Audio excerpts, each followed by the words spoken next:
Chapter 1. Health Problems. There were 4 of us: George, William Samuel Harris, myself, my friends call me Jay, and Montmorency. We were sitting in my room and were smoking and talking about our bad health. We were all feeling very ill, and we were unhappy about it. Harris said he felt dizzy sometimes. George felt dizzy too. My big problem was my liver. I knew I had a bad liver. I had read about all the symptoms of liver disease in a book. I had every symptom that was written. Every time I read about an illness, I realize that I have it. One day, I had a little health problem. I went to the British Museum Library to read about it. After some time, I began reading about another illness. I don't remember the name now, but it was something terrible. I knew I had that terrible illness too.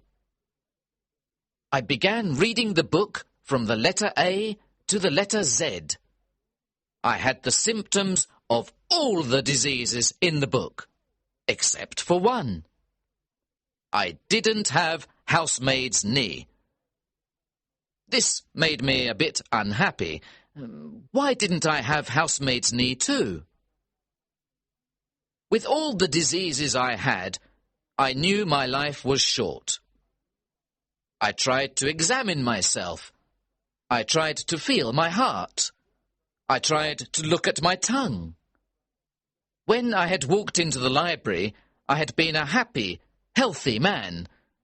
When I left it, I was a very ill man. I went to see my doctor. He is an old friend. Whenever I think I am ill, he examines me and says I'm fine. A doctor really must have practice. This time, I thought, he will get more practice with me than with 1,000 normal patients. After all, normal patients have only 1 or 2 diseases each. "Well, what's wrong with you?" he asked. I said, "If I tell you what is wrong with me, you will die before I finish. Life is too short. I'll tell you what is not wrong with me. I don't have housemaid's knee, but I have everything else." I told him about what I had read at the library. He looked at me carefully. He listened to my heart and looked at my tongue. After that, he wrote a prescription and gave it to me. I put it in my pocket and went out. I didn't read the prescription. I took it to the chemist's and gave it to him. He read it and gave it back to me. He said, "I don't have the things on the prescription." "But you're a chemist, aren't you?" I asked. He said, "You're right, sir. I'm a chemist. I don't have a shop and a hotel." I read the prescription. It said, "Every 6 hours, 1 pound of good fresh meat, 1 pint of beer. Every morning, 1 10-mile walk.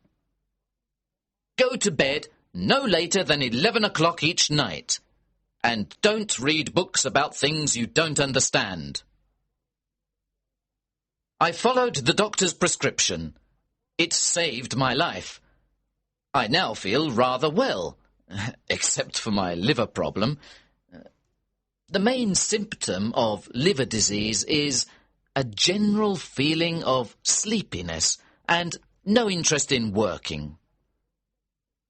I have suffered from this illness ever since I was a boy. Medical science was not advanced in those days. Doctors did not know that I had liver illness. They thought I was lazy. People called me a lazy little devil and said, "Go and do your work." They did not know I was ill with liver disease. Instead of giving me liver pills, they gave me blows on the head. Those blows were good for me, because after each blow, I went to do my work. That old remedy worked better than a box of modern pills. That evening, George, William Harris and I sat in my room. We described our illnesses. I explained to George and William Harris how I felt in the morning. William Harris told us how he felt when he went to bed. Then George stood up and told us how he felt at night. George always thinks he is ill, but there is really nothing wrong with him. At that moment, Mrs. Poppets, the housekeeper, served our dinner. We were not hungry. We ate some meat, onions, and cake. We had no interest in food. We began talking about our illnesses again. We all knew that our illnesses were caused by too much work. We need a rest, said Harris. A rest and a change, George added. Our minds are tired from too much work. We must rest our minds. Let's go to the countryside, I said. We'll find a nice, quiet place with no people. Harris said, Oh, how boring. In the country, everyone goes to bed at 8 o'clock. You can't even find a newspaper. If you want a rest and a change, then the best place is the sea. What a terrible idea, I said. A sea trip gives you seasickness. Who wants a whole week of seasickness? You leave on Monday and you're feeling well. On Tuesday, you feel worse. Then on Wednesday, you're really sick. On Thursday and Friday, you're almost dead. On Saturday, you can finally drink a few teaspoons of tea. On Sunday, you can walk again and eat some food. Then, on Monday, you're happy because it's time to get off the ship. So George said, Let's go up the river. We'll have fresh air and quiet on the river. The hard work on the boat will make us hungry, so we'll enjoy our food. We'll be so tired at the end of the day that we'll sleep well. Harris said, You don't have any trouble sleeping, George. There are only 24 hours in the day, and you sleep most of that time. If you sleep any more, you're dead. However, I like your idea of a holiday on the River Thames. I liked it too. George was surprised that we both liked his idea. The only one who didn't like the idea was Montmorency, my fox terrier. He looked at us with his big eyes. You like the idea, but I don't, his face said. On the river, there's nothing for me to do. I don't like looking at the trees. I certainly don't smoke. If I see a rat, you won't stop the boat so I can run after it. When I'm asleep, you'll probably rock the boat, and I'll fall into the river. The whole idea is stupid. We were 3-1, so we decided to go on the river trip.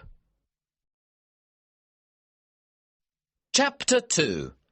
Planning the trip. We looked at the maps and we discussed plans. We decided to start from Kingston the following Saturday. Harris, you and I will go to get the boat at Kingston, I said. Then we'll take it up the river to Chertsey, where we'll meet George. George works in the city until the afternoon.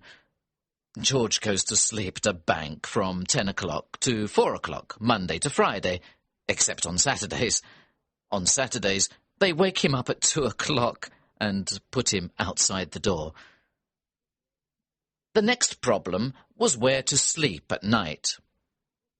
George and I didn't want to sleep in inns.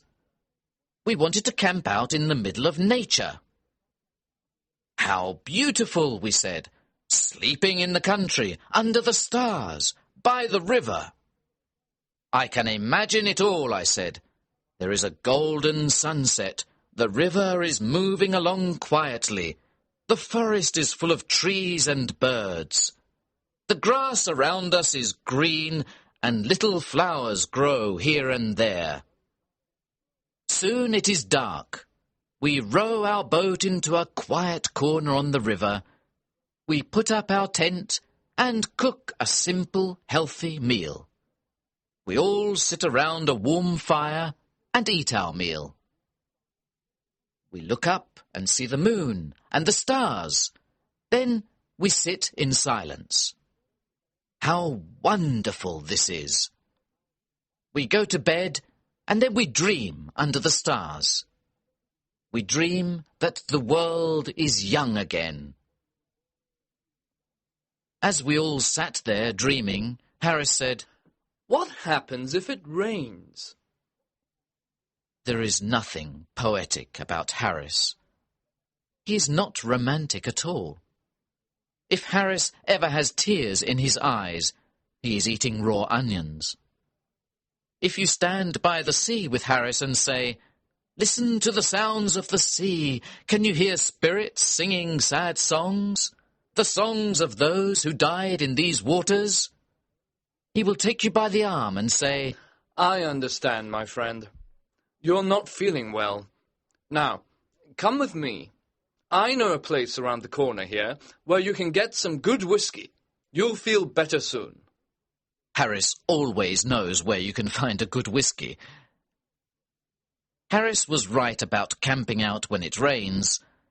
It's not nice at all. Just imagine. It is evening. You are all wet. There is water in the boat, and all your things are wet. You find a place on the riverbank. You get out of the boat and pull out the tent. Now, two of you try to put it up. The tent is wet and very heavy. It is raining hard. The wind is blowing. The wet tent flies about. It falls on your head and makes you angry. It is difficult to put up a tent in good weather. It is impossible to do so in wet weather. The other man is of no help at all. He is a complete fool. The wind continues to blow and the rain continues to fall. You look at the other man and say, "What are you doing with your side of the tent?" "What are you doing?" he answers. "Don't pull on your side," you shout. "I didn't pull. You pulled," he shouts. "You're doing everything wrong," you shout. "What?" he shouts. "I can't hear you." "You don't know how to put up a tent. We'll never put up this tent," you say. At this point, the third man has pulled the boat out of the water. He is completely wet. He wants to know why the tent isn't up yet. Everyone is wet and angry.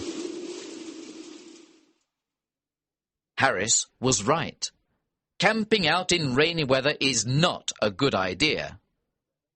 We decided to camp out in good weather and to sleep in an inn or a hotel in bad weather. Montmorency agreed with this decision. He likes inns and hotels. Montmorency doesn't like the quiet life. He prefers noise and confusion. He looks like a good, well-behaved dog, but he's not. When you look at Montmorency, you see an angel from paradise in the form of a small fox terrier. You think he is a sweet, gentle little dog. When old ladies and gentlemen look at him, tears come to their eyes. When he killed 12 chickens, and I paid for them, I changed my opinion of Montmorency. In 1 year, he had 114 street fights with other dogs. An angry woman brought me her dead cat and called me a murderer. Montmorency loves to join the worst dogs. He then takes them around town to fight other dogs. This is his idea of a happy life. Chapter 3. Packing. The following evening, we met again to discuss our plans. Harris said, Now, we must decide what to take with us. You get a piece of paper, Jay, and you get a pencil, George. I'll write the list. Harris is always like this. He tells everyone what to do, and he does nothing.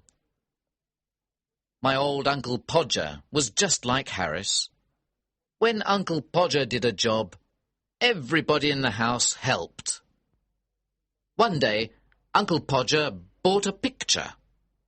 Aunt Podger asked, "Where can we put this picture?" Leave it to me. Don't worry about it. I'll do it all, Uncle Podger said. He sent one of the girls to buy the nails. Then he sent one of the boys to tell her the size of the nails. He sent Bill to get the hammer, and he sent Tom to get the ruler. Now get me a kitchen chair, Jim. I need 2 people to hold the chair. Maria, come here and hold the light. Tom, come here and give me the nail. He finally had the nail in his hand, but it fell on the floor. Everyone looked everywhere for the nail. When someone finally found it, Uncle Podger lost the hammer. Where's the hammer? Where did I put the hammer? Help me find the hammer. When we found the hammer, he lost the place on the wall to put the picture. So each one of us climbed up on the chair to look for the place. Each one thought it was a different place. When Uncle Podger climbed up on the chair, he fell on the piano. Aunt Podger was very angry. She said, "The next time you put a picture on the wall, please tell me. I'll go and spend a week with my mother." Uncle Podger tried again and again. At midnight, the picture was on the wall. However, it was not straight. The wall was dirty. Everyone was tired and unhappy. Uncle Podger looked at the picture and said, It was such an easy job. I told Harris, "You get the paper and pencil. George will write the list, and I'll do the work." The first list was too long. We threw it away. We started another list. In order to travel to the north part of the River Thames, we need a small boat, George said. With a small boat, we can carry only necessary things. We won't take a heavy tent. We can put a canvas cover over the boat at night. It'll be like a little house, warm and comfortable. We made a list of all the clothes we needed. George said he knew everything about the right clothes for a trip. We discovered later that this wasn't true. We talked about food next. George said, Let's continue with breakfast. For breakfast, we'll need a frying pan. That's quite difficult to eat, Harris said, smiling. Stop being stupid, Harris, I said. Let's continue, said George. We'll need tea, sugar, eggs, bacon, bread, butter and jam.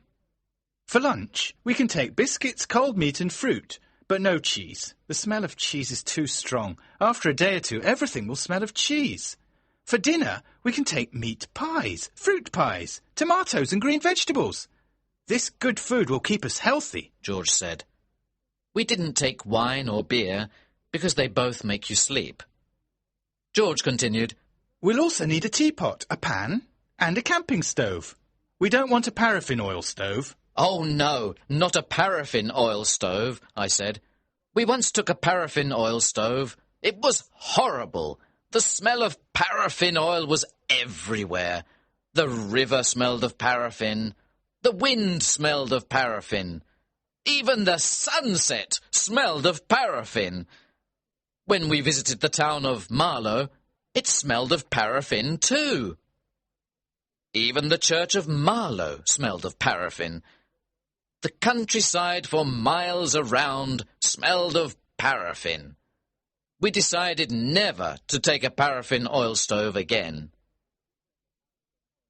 The next day, we bought everything we needed. We met in the evening to pack our suitcases. We got a large suitcase for the clothes and 2 large hampers for the food and utensils. I am very good at packing. Packing is one of those things that I do best. "I'll organise the packing," I said to George and Harris. They agreed. George sat in the armchair and Harris put his feet up on the table. This was not what I had intended. I wanted to organise the packing, not do it. I wanted George and Harris to do all the work. However, I didn't say anything. I started packing the clothes. It took a long time, but I finally finished. I sat on the big suitcase to close it. George and Harris watched me. "Aren't you putting the boots in?" asked Harris. I'd forgotten them. "Why didn't you tell me before?" I said. Harris said nothing. George laughed. I was furious. I opened the suitcase again and packed the boots. Then an awful idea came to me. Did I pack my toothbrush? I started looking for it. I took everything out of the suitcase. I found George's toothbrush. I found Harris's toothbrush. But I didn't find mine. In the end, I found it inside a boot. I packed everything again. When I finished, George asked me, "Is the soap in the suitcase?" "I don't care about the soap," I answered. I sat on the big suitcase again to close it. Then I remembered that my cigarettes were in the suitcase. I opened it again and finally closed it at 10:50 p.m. There were still the 2 hampers to pack. Harris and George decided to pack them. I sat down to watch. Chapter 4. Ready for the trip. There were dishes, cups, bottles, pans, tomatoes, cakes, and many other things to pack in the hampers. As soon as George and Harris started packing, they broke a cup. And this was just the beginning. George is the worst packer in the world. When George dies, Harris will be the worst packer in the world. They walked on things and broke them. Harris put a big jar of jam on top of a tomato and crushed it. George stepped on a big packet of butter, and Harris sat on it. Soon there was butter everywhere. They packed the pies in the hamper, then they put heavy things on top of them. The pies were crushed, just like the tomato. In the middle of all this, there was Montmorency, of course. He put his leg in the sugar, and soon there was sugar everywhere. He ran away with the teaspoons. He pretended that the lemons were rats, and killed 3 of them. This was Montmorency's idea of fun. At 1 in the morning, the packing was finished. We were ready for bed. George said, "What time shall I wake you up?" Harris said, 7 o'clock. I said, 6 o'clock. Wake us up at 6:30, George, we said. It was Mrs. Poppets who woke me up the next morning. Do you know that it's nearly 9 o'clock? What? I shouted as I jumped out of bed. I woke up Harris and George. We began to get ready, and we remembered that we had packed our toothbrushes. So we went to get them out of the suitcase. This was not an easy job. At last, we were ready to eat breakfast. While we ate breakfast, George read the newspaper. He told us about the people killed on the river and about the bad weather report. George went to work, and Harris and I finished our breakfast. That morning, Montmorency invited 2 of his friends to the house. They fought most of the time. When we were finally ready, we carried our luggage to the road. We waited 20 minutes for a taxi. Taxis usually come every 3 minutes. A crowd of people was watching us. They looked at us, at Montmorency, and at Montmorency's friends. They looked at all our luggage. A big suitcase, a small bag, 2 big hampers, some pans, some umbrellas, 5 coats, and raincoats. At Waterloo Station, we took the 11:05 train to Kingston. At Kingston, our boat was waiting for us, below the bridge. Harris and I put our luggage in it. We got on the boat happily, but Montmorency was worried.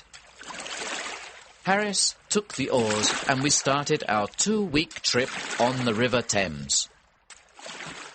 Harris was wearing a red and orange blazer. It was a beautiful, sunny day. We were enjoying the first moments of our holiday. When we passed Hampton Court Palace, Harris asked, "Have you ever visited the maze here?" He said he had gone into the maze once to show a friend.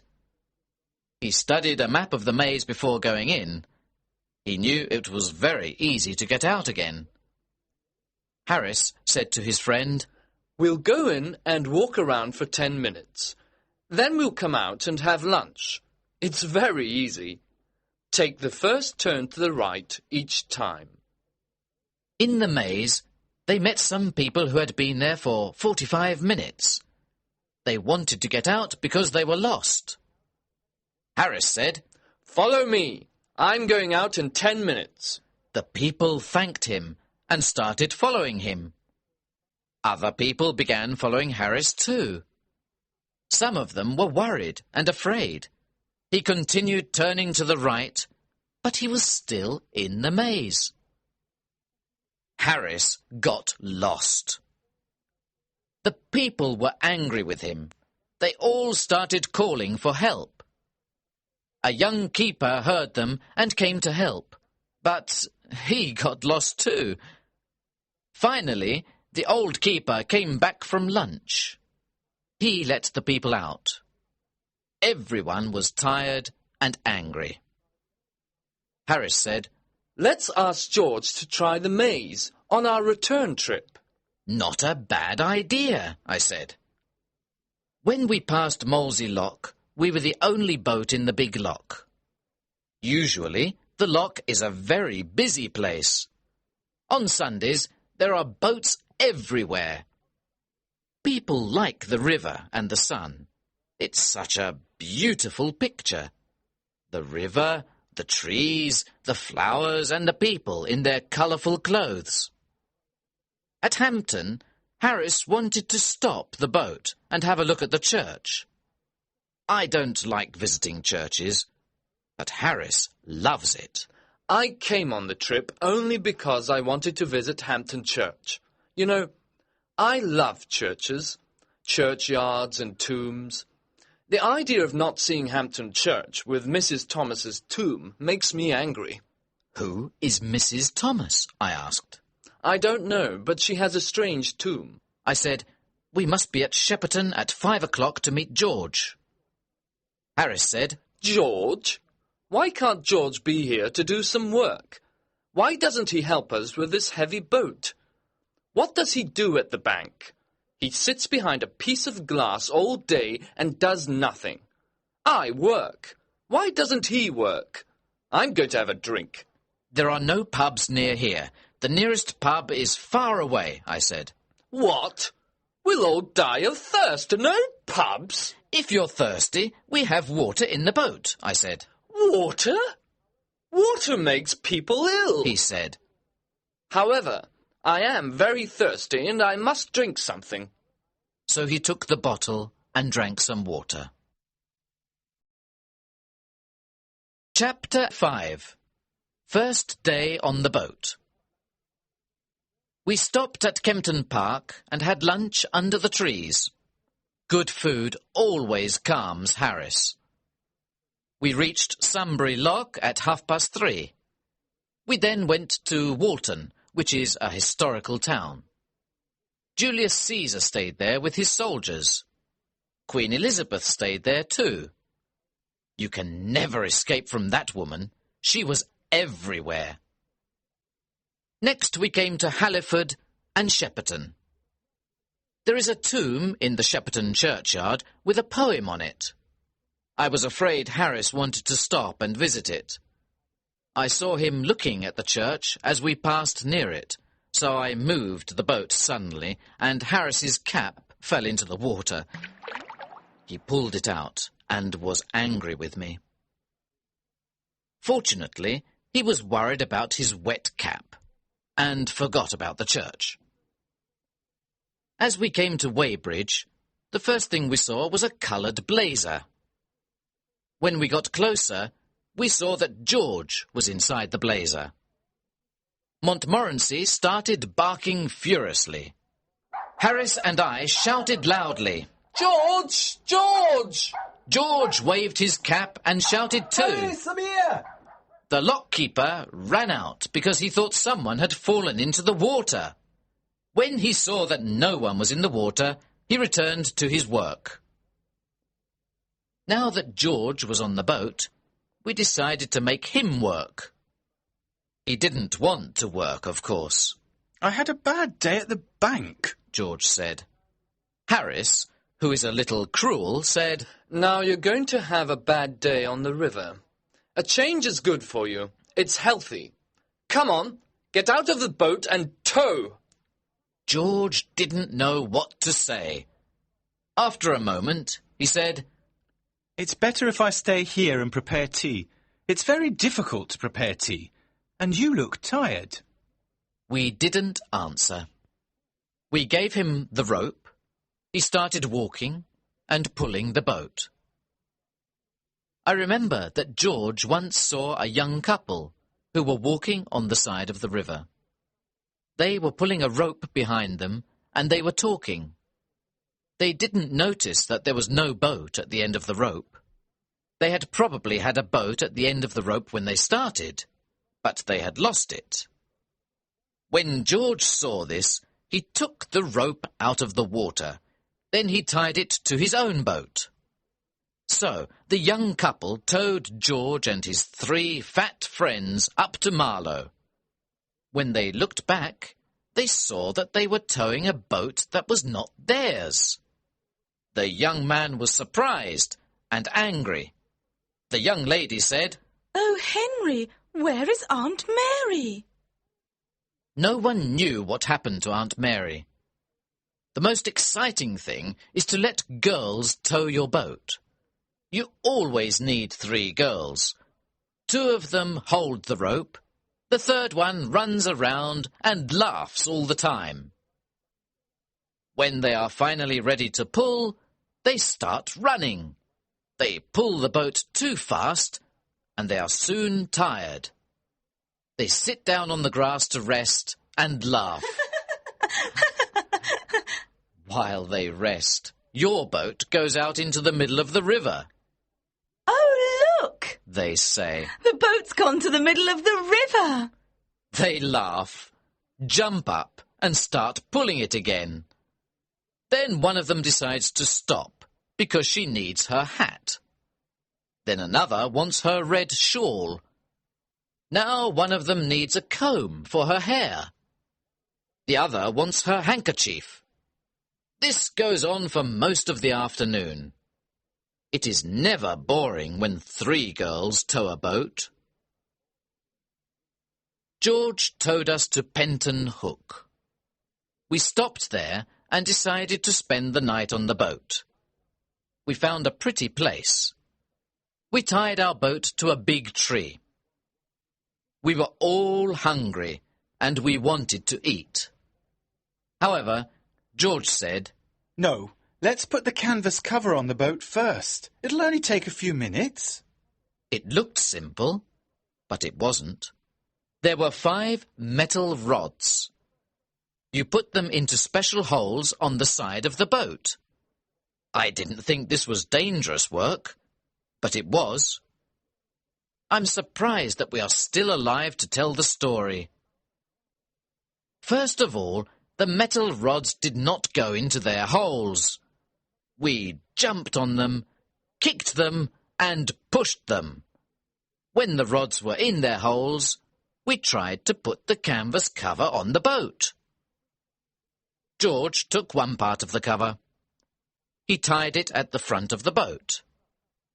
Harris stood in the middle to help George with the cover. George did his job well, but Harris was completely confused. After 10 minutes of hard work, Harris was inside the cover.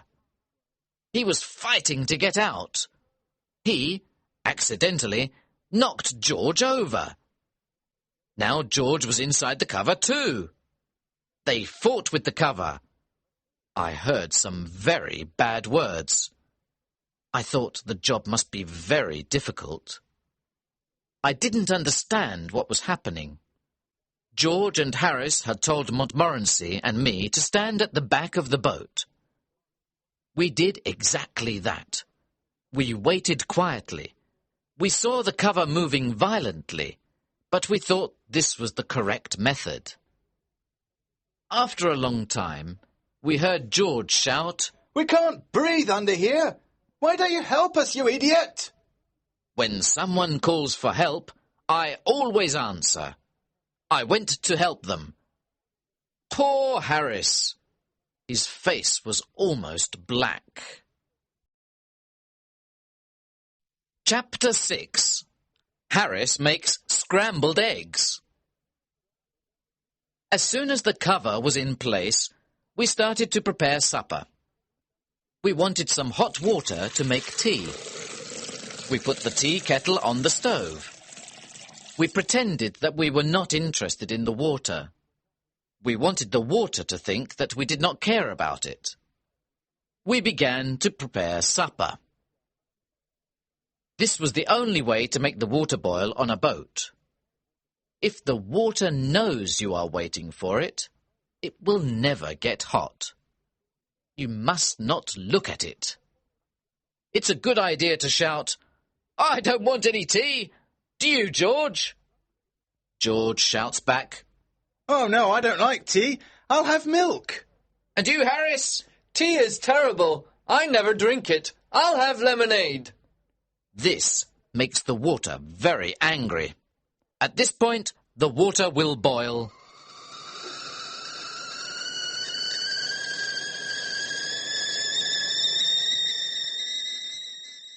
We really wanted that supper. We needed that supper. For 35 minutes, nobody spoke. We just ate and ate. Finally, we all had full stomachs and we were happy. A full stomach makes you feel kind and generous. We sat and smiled at each other. We smiled at Montmorency too. We started smoking our pipes and began to talk. We went to bed at 10 o'clock. I didn't sleep well. I wasn't comfortable in the boat. I woke up at 6 o'clock the next morning, and George did too. There was no reason to wake up so early. We were on holiday. Why did we wake up so early? It never happens to us when we're working. We decided to wake up Harris. This was hard work. We used an oar to help us. Harris moved a bit and said, "I'll be downstairs in a minute. Get my best boots ready, please." We tried again with a boat hook. Harris sat up suddenly and Montmorency fell off the bed. We pulled up the canvas cover and all four of us looked out at the river. We were very cold. We had planned to go swimming, but the water looked so cold and wet. "Well, who's going swimming first?" asked Harris. No one wanted to be first. George decided to get dressed. Montmorency barked with horror at the idea. Harris went to look for his trousers. I decided to go to the river bank and throw some water on myself. I held on to the branch of a tree as I moved to the water. It was very cold, and I decided not to wet myself. I wanted to go back to the boat. But suddenly, the branch of the tree broke.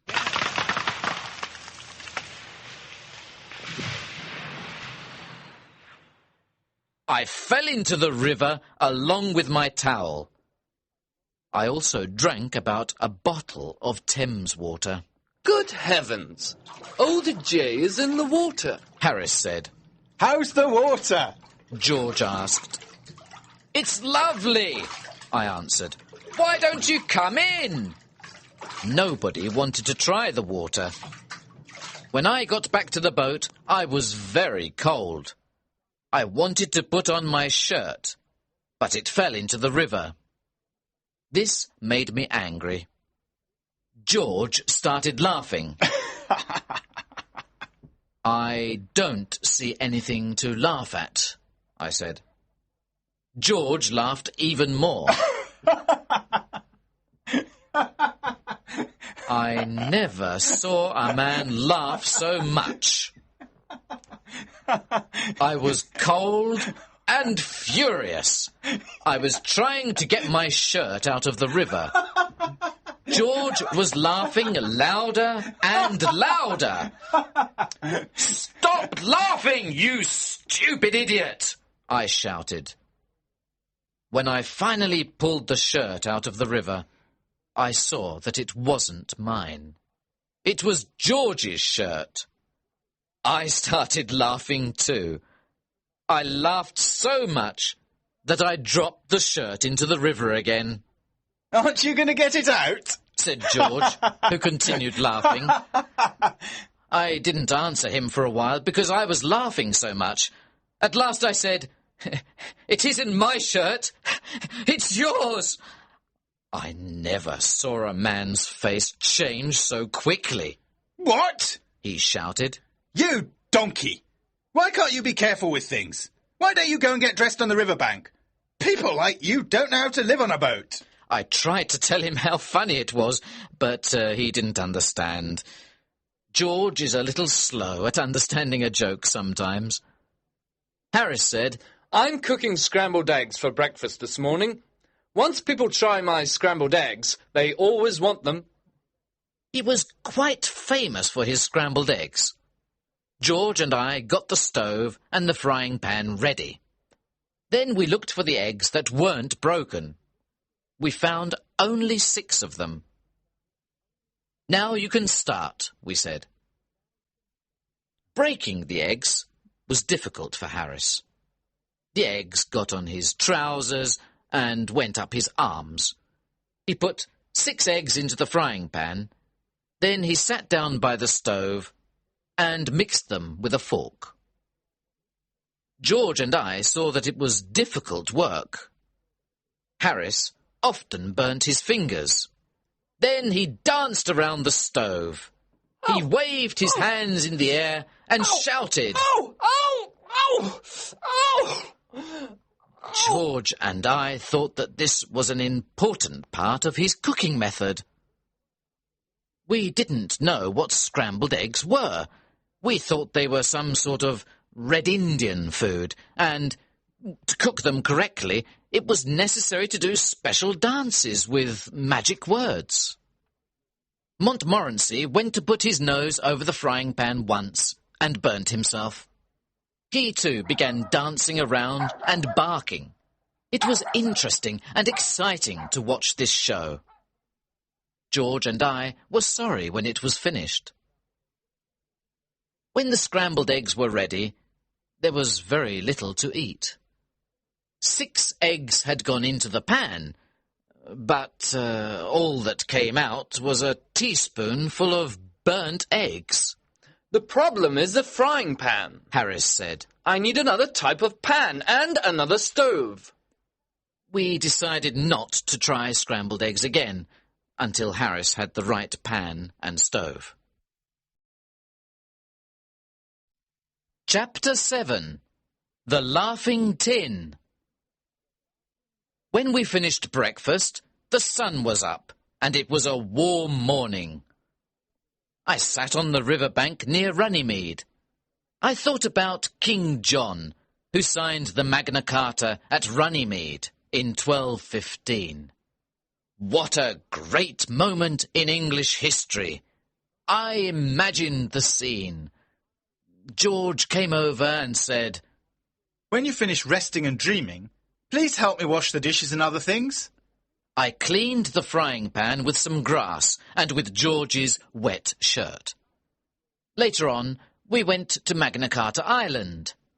We saw the stone where the Magna Carta was signed. In this area, King Henry VIII met with his sweetheart, Anne Boleyn. I am certain that King Henry VIII met with Anne Boleyn in several other places too. We continued slowly up the river and stopped for lunch near Monkey Island. We had cold meat for lunch. "Where's the mustard?" I asked. The mustard? Harris said. We had forgotten to bring the mustard. At that moment, we all wanted mustard more than anything in the world. "How boring life is without mustard," said George. We ate our cold meat in silence. We thought about the happy days of childhood when there was lots of mustard on the table. The adult world can be a cruel place. All three of us loved tinned fruit. George brought out a tin of pineapple. This was perfect to make us forget the mustard. We felt that life was smiling at us again. Look at the picture on the tin, said Harris. "Ah, I can't wait," I said. "I'm dreaming about the sweet juice," George said. Harris got a spoon ready. Then we looked for the tin opener. We took everything out of the 2 hampers. We took everything out of the bag. We looked in every corner of the boat. There was no tin opener. Harris tried to open the tin with a little knife, and he cut himself. George tried to open it with a pair of scissors. The scissors flew up and almost cut his eye. I tried to open it with a piece of metal. I did something wrong because I fell into the river. The tin flew away and broke a teacup. Then we all got angry. I started hitting the tin with a piece of wood. Harris hit the tin, and so did George. We changed its shape. We made it square. We made it round. Then we made it flat. But we still couldn't open it. The tin looked at us and seemed to be laughing. It was ugly, and it frightened us. I threw it in the river. Then we rowed away and didn't stop until we reached Maidenhead. It was evening, and a strong wind started blowing. The wind was behind us, and we put up the sail quickly. The wind blew, and the boat flew up the river.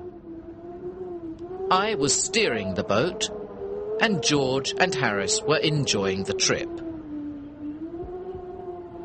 Sailing is exciting. It's almost like flying. You feel that you are part of nature. We were alone, and we flew along the river. Far in the distance, we saw a small fishing boat.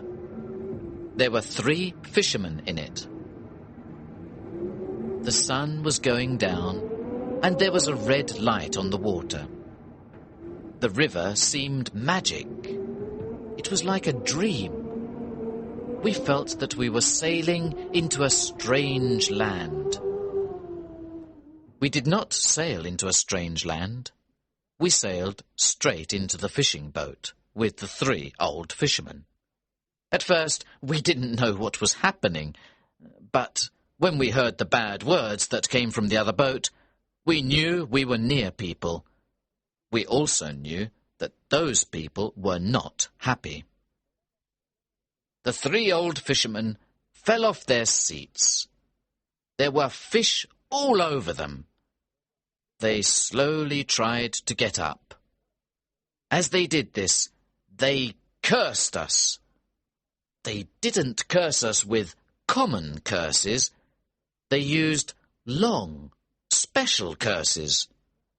They also cursed our parents, families, friends, neighbours, pets, and jobs. These curses were for the present and the future. Harris stood up and said, "Be thankful for a bit of excitement in your lives. Your lives must be so boring, just sitting and fishing all day. My friends and I are very unhappy to hear men of your age use such bad words." The three old men did not agree with Harris. I'll steer the boat now, Jay. Said George. An intelligent man like you must do better things. Leave the steering to me before we all drown. Chapter 8. Montmorency meets a cat. At Marlow, we left our boat by the bridge. We spent the night at the Crown Hotel. The next morning, we went swimming before breakfast.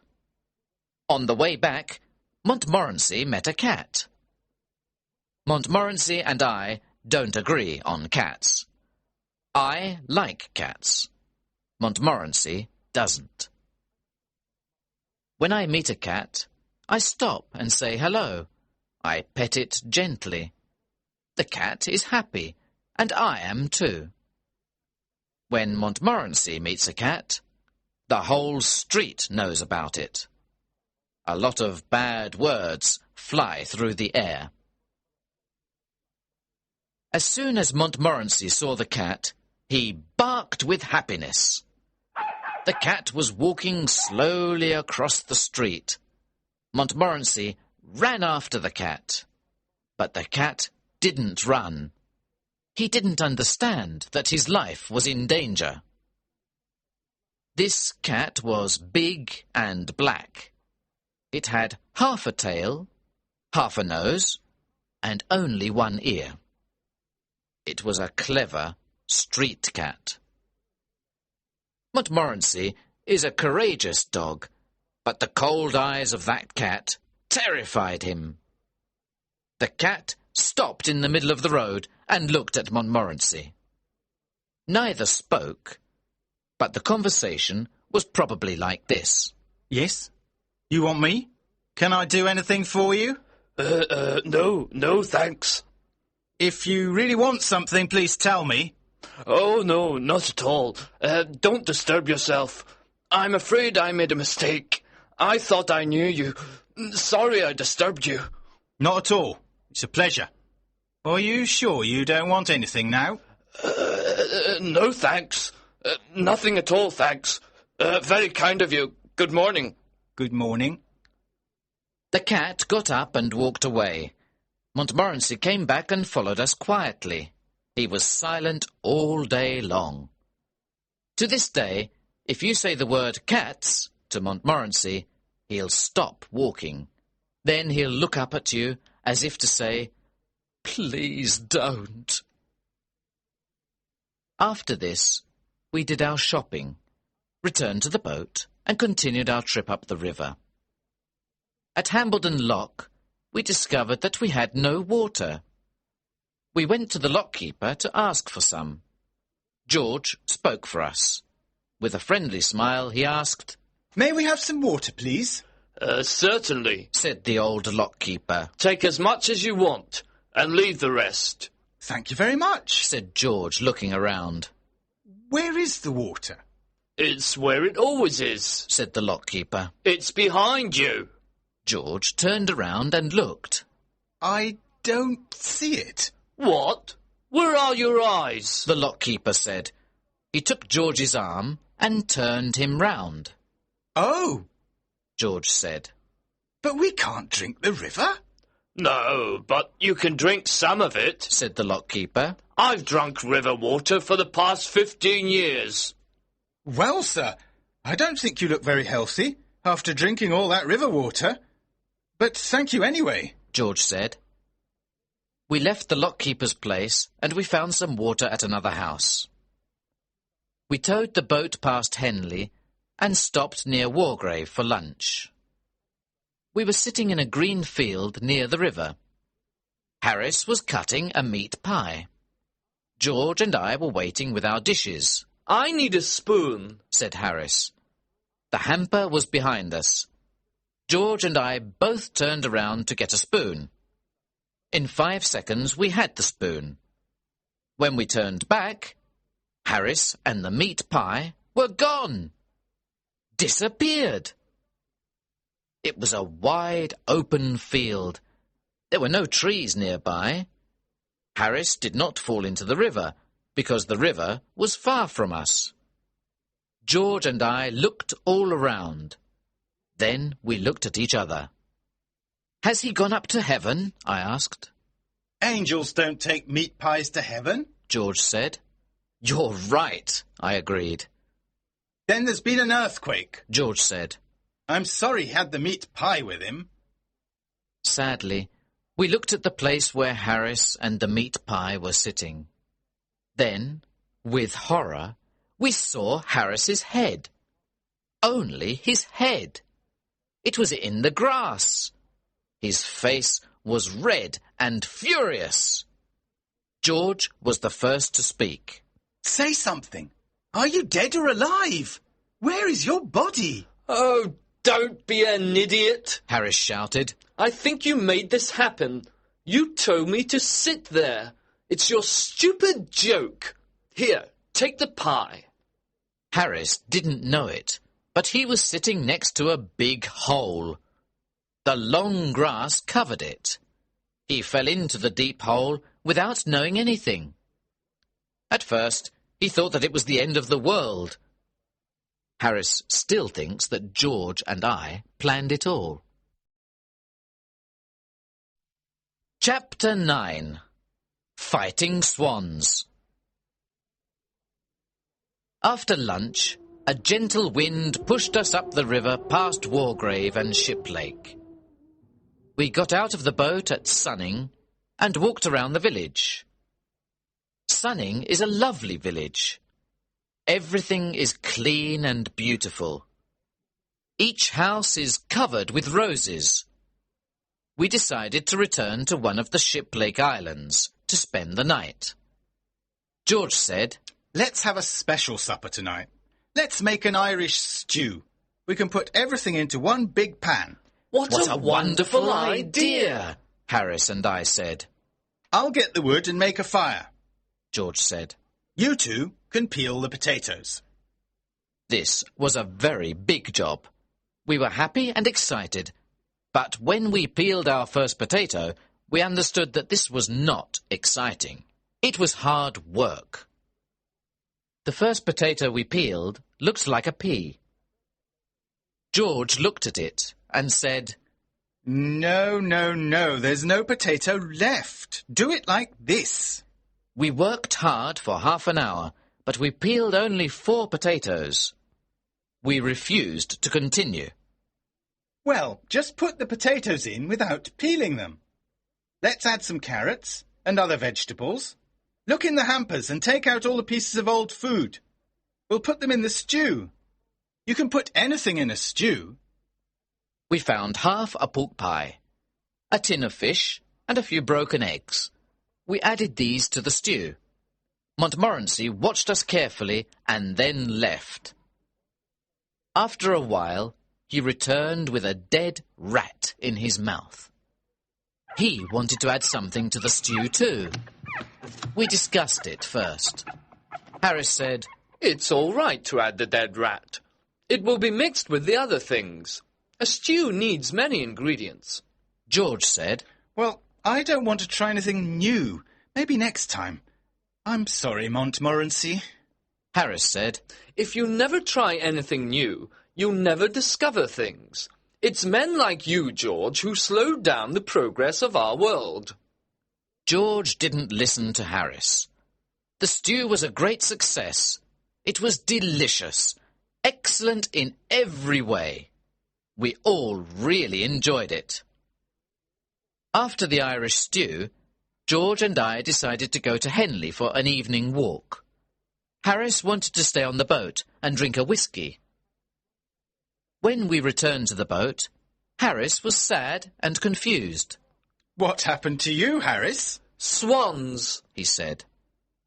We had left the boat near a swan's nest. When George and I were in Henley, Mrs. Swan came back to the nest. She started to shout at Harris. Harris frightened her away. She went to get her husband, Mr. Swan. Harris had a terrible fight with these two swans. Harris finally won the fight.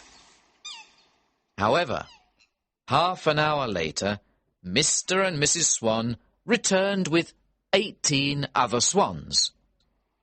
There was a horrible fight. The swans attacked Harris and tried to pull him off the boat. They wanted to drown Harris and Montmorency. Harris fought with courage for 4 hours. In the end, he killed them all. Then they slowly swam away to die. How many swans were there? George asked. 32, said Harris, who was sleepy. But you said 18 before. George said. No, I didn't. I said 12. Do you think I can't count? We never discovered the truth about the swans. We asked Harris about it the next morning.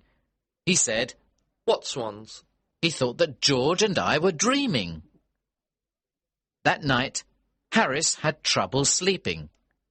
He woke me up about 12 times during the night. He was looking for his clothes. George woke up too. Why do you need your trousers? It's the middle of the night, George said. Later, Harris was looking for his shoes. Then he asked for his socks and his umbrella. We woke up late the next morning. We had a small breakfast, and we were ready to go. We agreed that we would row the boat and not tow it. Harris said, George, you and Jay can row. I'll steer. I didn't like this idea, and I said, No, Harris, you and George row so that I can rest. I was doing too much work on this trip. I always think that I work too much. It's not because I don't like work. I love it. I find it very interesting. I can sit and look at it for hours. You can't give me too much work. I like collecting it. My office is full of it. I'm very careful with my work too. Some of the work in my office has been there for years. It is in perfect condition. It isn't dirty or anything. That's because I take good care of it. Harris said, On this boat, I'm the only one who works. George said, You do nothing but eat and sleep, Harris. I'm the only one who works. You and Jay are very lazy people. Harris laughed and said, George, work?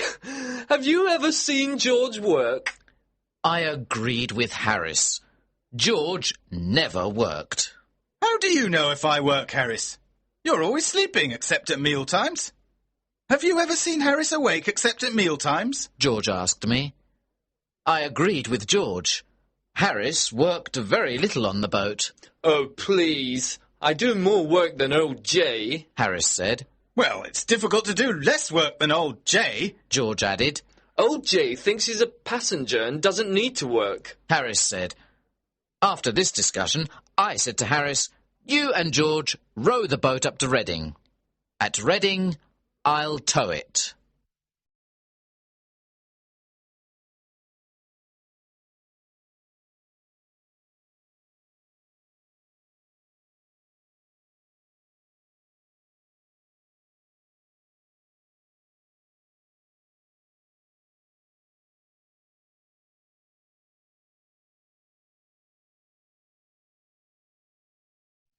Chapter 10.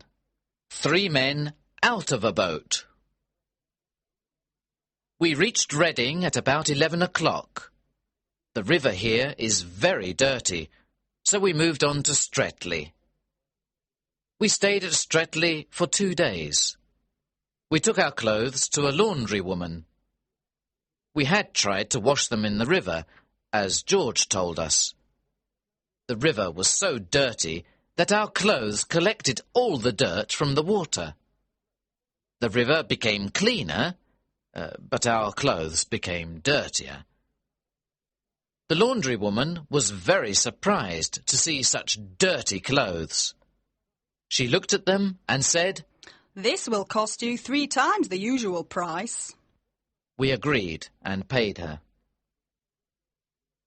The river near Streatley and Goring is excellent for fishing. It is full of different types of fish.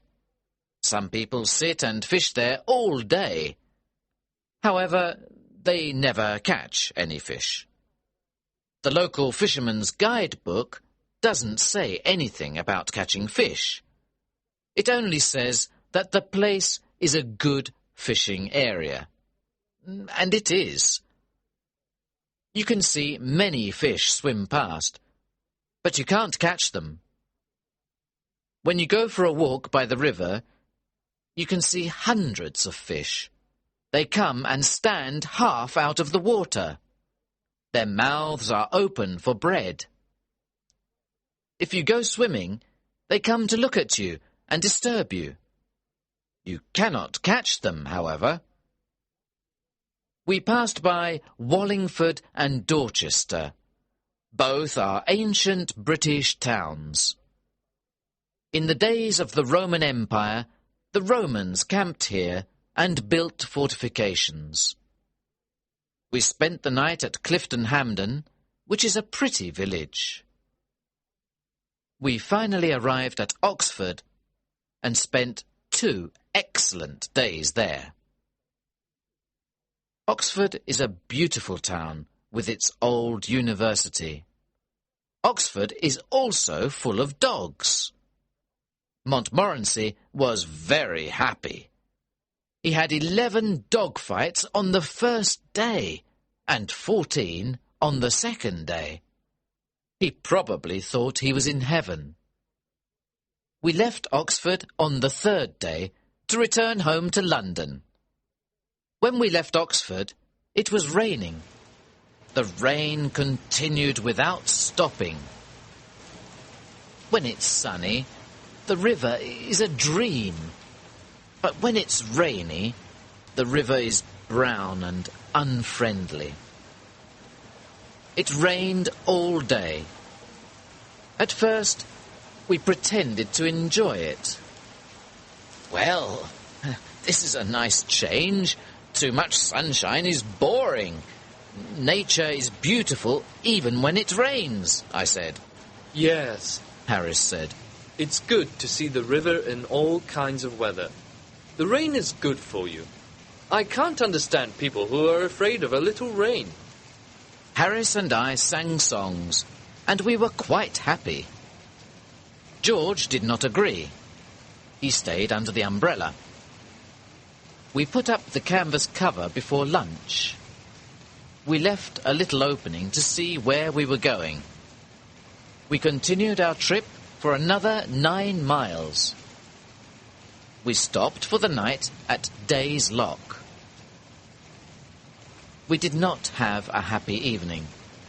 The rain never stopped. Supper was not good. We were really tired of cold meat. We dreamt about our favourite foods. Harris talked about fish cooked in a special sauce. Harris gave his cold meat to Montmorency. He looked at it and turned his head. He seemed insulted by Harris's offer. He went to sit at the other side of the boat, alone. George said, Please don't talk about good food until I finish this cold meat. We played cards after supper. After that, we had some hot water and whiskey. George told us about a man he knew. This man had slept on the river in a wet boat, like ours. He got very ill and died 10 days later. Of course, we began talking about other illnesses. After a while, Harris said, "I've got an awful headache. It must be the rain." "Well, I've got a bad backache," I said. To make us feel happier, George sang to us. That made Harris and I cry, and it made Montmorency howl. There was nothing else to do, so we went to bed. We didn't sleep well at all. We were awake at 5 o'clock the next morning. Our second rainy day was the same as the first. It rained all day. We moved slowly along the river. We agreed to continue our trip, even if it killed us. "It's only 2 more days," Harris said. "We're young and healthy. Maybe we'll be all right." We talked about our evening. With this weather, we can have dinner and take a walk in the rain. Or we can have dinner and spend an hour in a pub, I said. That's not very exciting, said George. "It's much more interesting to go to the Alhambra Theatre in London," said Harris. And then have supper at that little French restaurant, I added. But we have decided to stay and die on this boat, said George. However, there's a train that leaves Pangbourne after 5 o'clock. It gets to London in time to eat something and then go to the theatre. Everyone was silent. We didn't say one word. We looked at one another. Then we got out the big bag and got our clothes ready. 20 minutes later, 3 men and a dog were going to the railway station. We lied to the boatman at Pangbourne.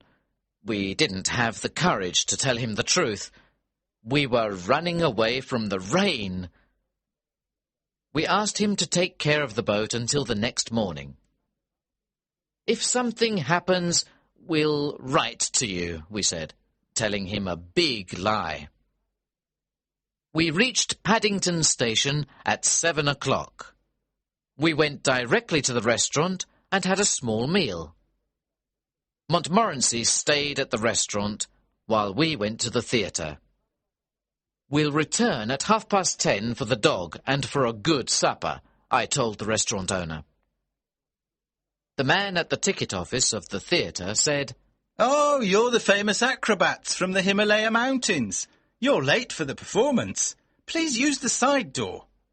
We explained to him that we were not acrobats. He understood and sold us 3 tickets. Our clothes probably looked a bit old and strange. At the Alhambra Theatre, everyone looked at our clothes and smiled. Some people laughed. After the theatre, we went back to the restaurant. We enjoyed our delicious supper. After 10 days of eating cold meat, we were thankful for this supper. We ate it without speaking. Then we sat back and felt happy and kind. Harris, who was sitting next to the window, pulled back the curtain. He looked at the wet street.